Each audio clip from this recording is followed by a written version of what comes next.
بسم الله الرحمن الرحيم سبحان الذي أسرى بعبده ليلا من المسجد الحرام إلى المسجد الأقصى الذي باركنا حوله لنريه من آياتنا إنه هو السميع البصير وآتينا موسى الكتاب وجعلناه هدى لبني إسرائيل ألا تتخذوا من دوني وكيلا ذرية من حملنا مع نوح إنه كان عبدا شكورا وقضينا إلى بني إسرائيل في الكتاب لتفسدن في الأرض مرتين ولتعلن علوا كبيرا فإذا جاء وعد أولاهما بعثنا عليكم عبادا لنا أولي بأس شديد فجاسوا خلال الديار وكان وعدا مفعولا ثم رددنا لكم الكرة عليهم وأمددناكم بأموال وبنين وجعلناكم أكثر نفيرا إن أحسنتم أحسنتم لأنفسكم وإن أسأتم فلها فإذا جاء وعد الآخرة ليسوءوا وجوهكم وليدخلوا المسجد كما دخلوه أول مرة وليتبروا ما علوا تتبيرا عسى ربكم أن يرحمكم وإن عدتم عدنا وجعلنا جهنم للكافرين حصيرا إن هذا القرآن يهدي للتي هي أقوم ويبشر المؤمنين الذين يعملون الصالحات أن لهم أجرا كبيرا وأن الذين لا يؤمنون بالآخرة أعتدنا لهم عذابا أليما ويدعو الإنسان بالشر دعاءه بالخير وكان الإنسان عجولا وجعلنا الليل والنهار آيتين فمحونا آية الليل وجعلنا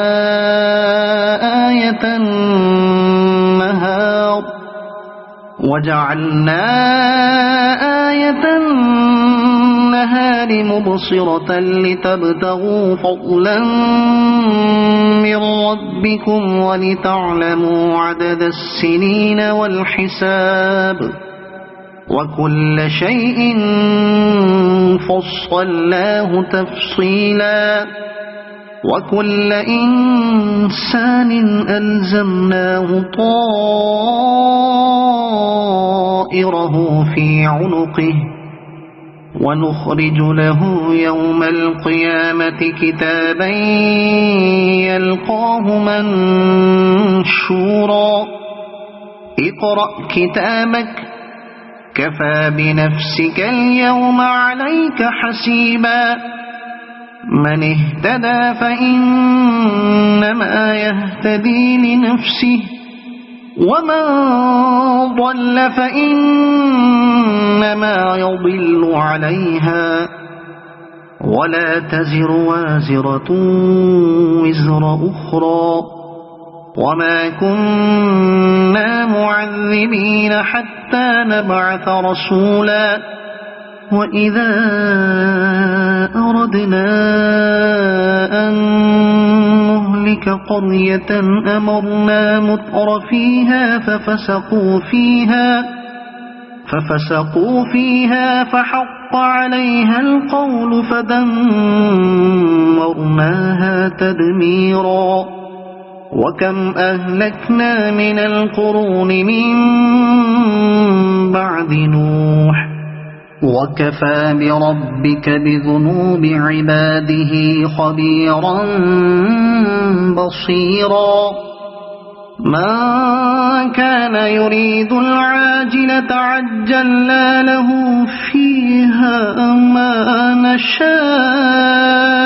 لمن نريد ثم جعلنا له جهنم يصلاها مذموما مدحورا ومن أراد الآخرة وسعى لها سعيها وهو مؤمن فأولئك كان سعيهم مشكورا كلا نمد هؤلاء وهؤلاء من عطاء ربك وما كان عطاء ربك محظورا انظر كيف فضلنا بعضهم على بعض وللآخرة أكبر درجات وأكبر تفضيلا لا تجعل مع الله إلها آخر فتقعد مذموما مخذولا وقضى ربك ألا تعبدوا إلا إياه وبالوالدين إحسانا إما يبلغن عندك الكبر أحدهما أو كلاهما فلا تقل لهما أف ولا تنهرهما وقل لهما قولا كريما واخفض لهما جناح الذل من الرحمة وقل رب ارحمهما كما ربياني صغيرا ربكم أعلم بما في نفوسكم إن تكونوا صالحين فإنه كان للأوابين غفورا وآت ذا القربى حقه والمسكين وابن السبيل ولا تبذر تبذيرا إن المبذرين كانوا إخوان الشياطين وكان الشيطان لربه كفورا وإما تعرضن عنهم ابتغاء رحمة من ربك ترجوها فقل لهم قولا ميسورا ولا تجعل يدك مغلولة إلى عنقك ولا تبسطها كل البسط فتقعد ملوما محسورا إن ربك يبسط الرزق لمن يشاء ويقدر إنه كان بعباده خبيرا بصيرا ولا تقتلوا أولادكم خشية إملاق نحن نرزقهم وإياكم إن إن قتلهم كان خطأ كبيرا ولا تقربوا الزنا إنه كان فاحشة وساء سبيلا ولا تقتلوا النفس التي حرم الله إلا بالحق ومن قتل مظلوما فقد جعلنا لوليه سلطانا فلا يسرف في القتل إنه كان منصورا ولا تقربوا مال اليتيم إلا بالتي هي أحسن حتى يبلغ أشده وأوفوا بالعهد إن العهد كان مسؤولا وأوفوا الكيل إذا كلتم وزنوا بالقسطاس المستقيم ذلك خير وأحسن تأويلا ولا تقف ما ليس لك به علم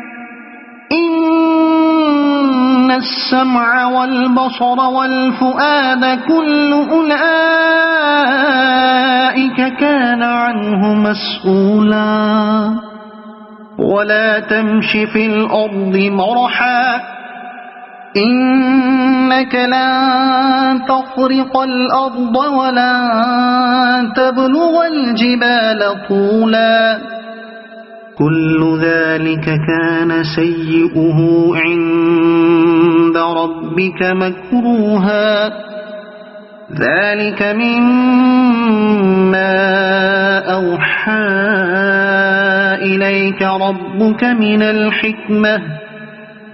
ولا تجعل مع الله إلها آخر فتلقى في جهنم ملوما مدحورا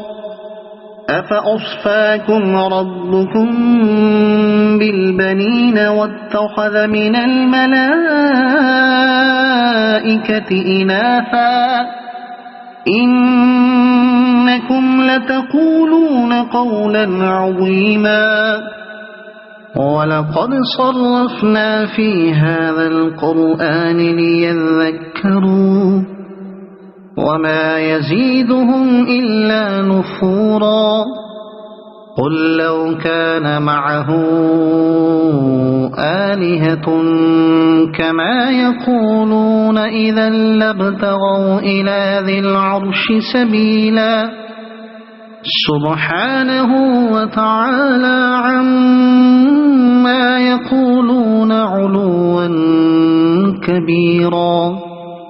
تسبح له السماوات السبع والأرض ومن فيهن وإن من شيء إلا يسبح بحمده ولكن لا تفقهون تسبيحهم إنه كان حليما غفورا وإذا قرأت القرآن جعلنا بينك وبين الذين لا يؤمنون بالآخرة حجابا مستورا وجعلنا على قلوبهم أكنة أن يفقهوه وفي آذانهم وقرا وإذا ذكرت ربك في القرآن وحده ولوا على أدبارهم نفورا نحن أعلم بما يستمعون به إذ يستمعون إليك وإذ هم نجوى إذ يقول الظالمون إن تتبعون إلا رجلا مسحورا انظر كيف ضربوا لك الأمثال فضلوا فلا يستطيعون سبيلا وقالوا أإذا كنا عظاما ورفاتا أإنا لمبعوثون خلقا جديدا قل كونوا حجارة أو حديدا أو خلقا مما يكبر في صدوركم فسيقولون من يعيدنا قل الذي فطركم أول مرة فسينغضون إليك رؤوسهم ويقولون متى هو قل عسى أن يكون قريبا يوم يدعوكم فتستجيبون بحمده وتظنون إن لبثتم إلا قليلا وقل لعبادي يقولوا التي هي أحسن إن الشيطان ينزغ بينهم إن الشيطان كان للإنسان عدوا مبينا ربكم أعلم بكم إن يشأ يرحمكم أو إن يشأ يعذبكم وما أرسلناك عليهم وكيلا وربك أعلم بمن في السماوات والأرض ولقد فضلنا بعض النبيين على بعض وآتينا داود زبورا قل ادعوا الذين زعمتم من دونه فلا يملكون كشف الضر عنكم ولا تحويلا أولئك الذين يدعون يبتغون إلى ربهم الوسيلة أيهم أقرب ويرجون رحمته ويخافون عذابه إن عذاب ربك كان محظورا وإن من قرية إلا نحن مهلكوها قبل يوم القيامة أو معذبوها عذابا شديدا كان ذلك في الكتاب مسطورا وما منعنا أن نرسل بالآيات إلا أن كذب بها الأولون وآتينا ثمود الناقة مبصرة فظلموا بها وما نرسل بالآيات إلا تخويفا وإذ قلنا لك إن ربك أحاط بالناس وما جعلنا الرؤيا التي أريناك إلا فتنة للناس والشجرة الملعونة في القرآن ونخوفهم فما يزيدهم إلا طغيانا كبيرا وإذ قلنا للملائكة اسجدوا لآدم فسجدوا إلا إبليس قال أأسجد لمن خلقت طينا قال أرأيتك هذا الذي كرمت علي لئن أخرتني إلى يوم القيامة لأحتنكن ذريته إلا قليلا قال اذهب فمن تبعك منهم فإن جهنم جزاؤكم جزاء موفورا واستفزز من استطعت منهم بصوتك وأجلب عليهم بخيلك ورجلك وشاركهم في الأموال والأولاد وعدهم وما يعدهم الشيطان إلا غرورا إن عبادي ليس لك عليهم سلطان وكفى بربك وكيلا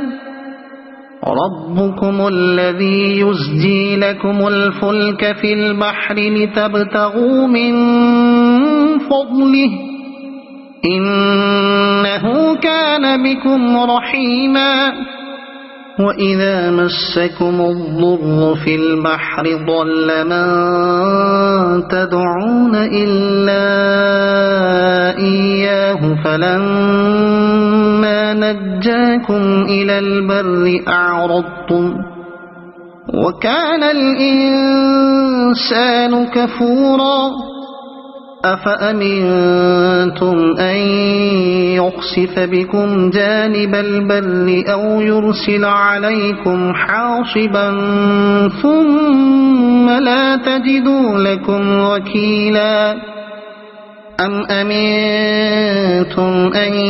يعيدكم فيه تارة أخرى فيرسل عليكم قاصفا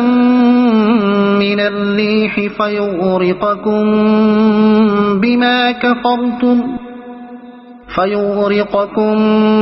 بما كفرتم ثم لا تجدوا لكم علينا به تبيعا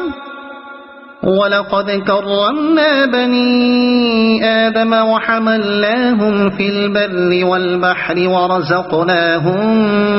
من الطيبات وفضلناهم على كثير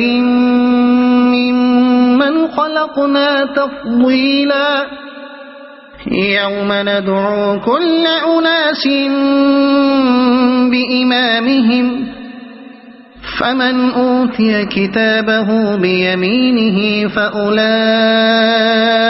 يقرؤون كتابهم ولا يظلمون فتيلا وما كان في هذه أعمى فهو في الآخرة أعمى وأضل سبيلا وإن كادوا ليفتنونك عن الذي أوحينا إليك لتفتري علينا غيره وإذا لاتخذوك خليلا ولولا أن ثبتناك لقد كدت تركن إليهم شيئا قليلا إذا لأذقناك ضعف الحياة وضعف الممات ثم لا تجد لك علينا نصيرا وإن كادوا ليستفزونك من الأرض ليخرجوك منها وإذا لا يلبثون خلافك إلا قليلا سنة من قد أرسلنا قبلك من رسلنا ولا تجد لسنتنا تحويلا أقم الصلاة لدلوك الشمس إلى غسق الليل وقرآن الفجر إن قرآن الفجر كان مشهودا ومن الليل فتهجد به نافلة لك عسى أن يبعثك ربك مقاما محمودا وقل رب أدخلني مدخل صدق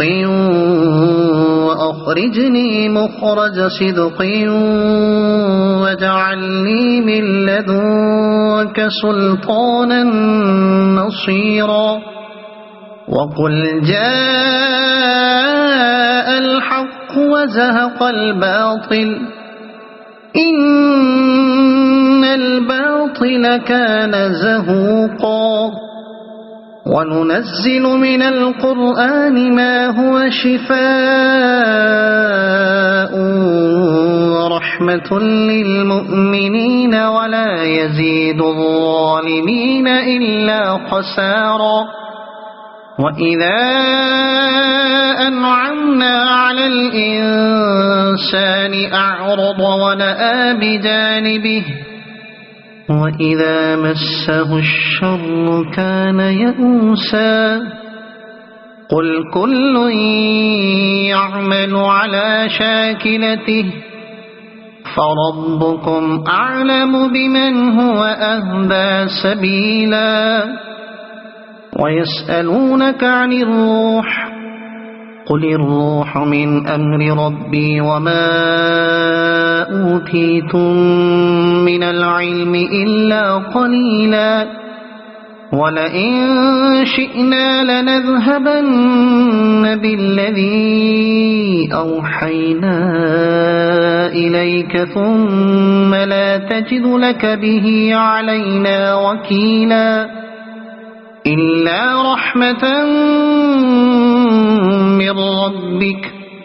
إن فضله كان عليك كبيرا قل لئن اجتمعت الإنس والجن على أن يأتوا بمثل هذا القرآن لا يأتون بمثله ولو كان بعضهم لبعض ظهيرا ولقد صرفنا للناس في هذا القرآن من كل مثل فأبى أكثر الناس إلا كفورا وقالوا لن نؤمن لك حتى تفجر لنا من الأرض ينبوعا أو تكون لك جنة من نخيل وعنب فتفجر الأنهار خلالها تفجيرا أو تسقط السماء كما زعمت علينا كسفا أو تأتي بالله والملائكة قبيلا أو يكون لك بيت من زخرف أو ترقى في السماء ولن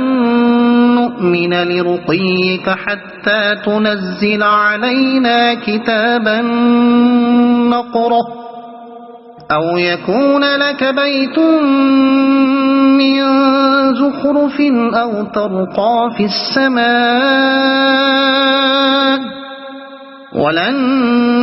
نؤمن لرقيك حتى تنزل علينا كتابا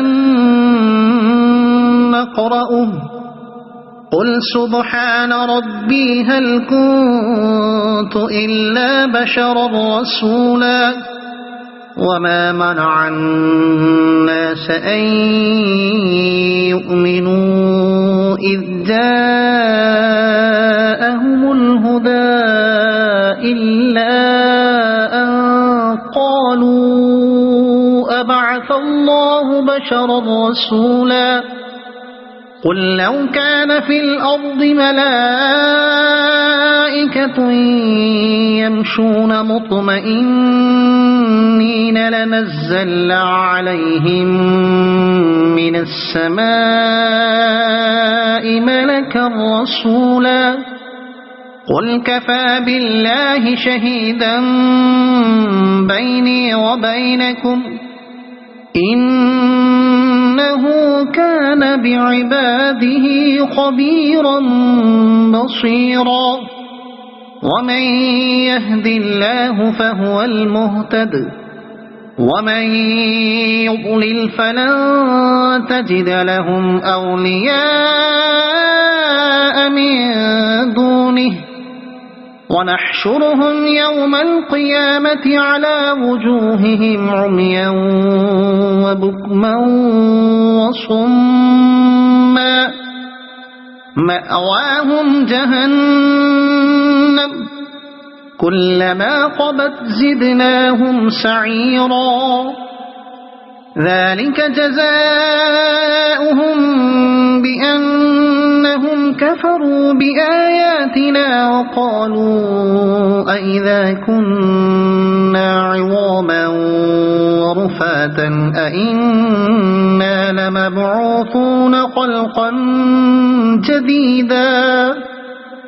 أولم يروا أن الله الذي خلق السماوات والأرض قادر على أن يخلق مثلهم وجعل لهم أجلا لا ريب فيه فأبى الظالمون إلا كفورا قل لو أنتم تملكون خزائن رحمة ربي إذا لأمسكتم خشية الإنفاق وكان الإنسان قتورا ولقد آتينا موسى 9 آيات بينات فاسأل بني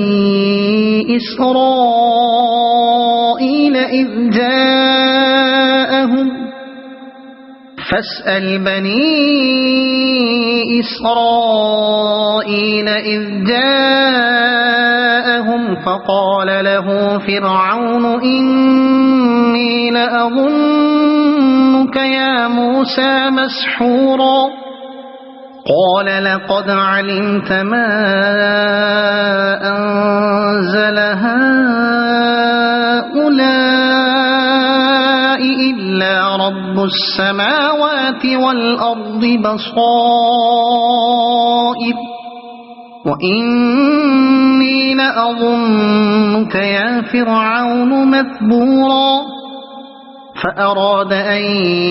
يستفزهم من الأرض فأغرقناه ومن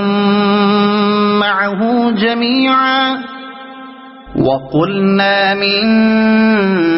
بعده لبني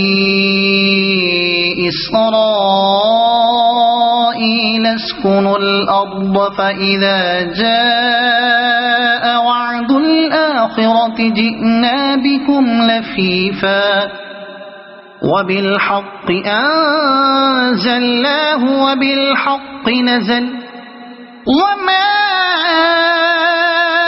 أرسلناك إلا مبشرا ونذيرا وقرآنا فرقناه لتقرأه على الناس على مكث ونزلناه تنزيلا قل آمنوا به أو لا تؤمنوا إن الذين أوتوا العلم من قبله إذا يتلى عليهم يخرون للأذقان سجدا ويقولون سبحان ربنا إن كان وعد ربنا لمفعولا ويخرون للأذقان يبكون ويزيدهم خشوعا قل ادعوا الله أو ادعوا الرحمن أيما تدعوا فله الأسماء الحسنى ولا تجهر بصلاتك ولا تخافت بها وابتغ بين ذلك سبيلا وقل الحمد لله الذي لم يتخذ ولدا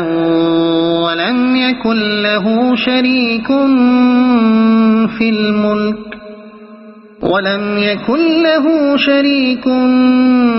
الملك ولم يكن له ولي